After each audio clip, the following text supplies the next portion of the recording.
วันที่24พฤศจิกายน2025ที่เดินกีฬาบั่นทรงในห่มหลักหากองทัพได้มีการแข่งขันสิงชนะเลิศกีฬาบั่นทรงในห่มหญิงชาย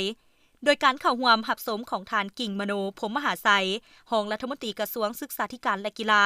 รองหัวหน้ากรรมการกองเลขางานมหกรรมกีฬาแห่งชาติครั้งที่12ท่านพลโทใส่ใจกรมสิทธิ์รองรัฐมนตรีกระทรวงป้องกันประเทศหัวหน้ากรมใหญ่เสนาธิการกองทัพท่านเพชรพิไสศูนย์วิไล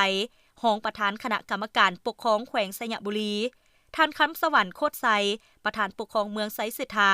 ประธานสหพันธ์กีฬาบั่นทรงนครหลวงท่านนางลำพอยศรีอัครจันทร์รองประธานสหพันธ์ประชาชนนครหลวงจันทร์ท่านจันทร์สมรผ่องจันทาประธานสหพันธ์กีฬาบั่นทรงแห่งชาติลาวพร้อมด้วยผู้สมผู้เสียอย่างขับค้านหนาแน่น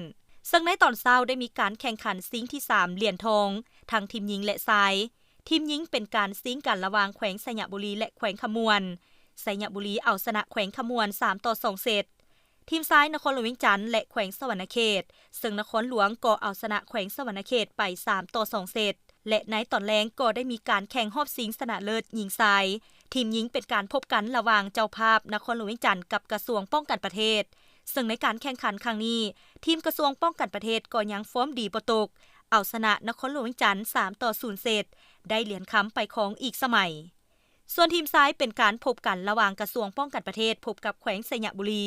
และกระทรวงป้องกันประเทศก็เอาชนะแขวงสยบุรี3-0 เซตได้เหรียญค้ำไปครองสำเร็จ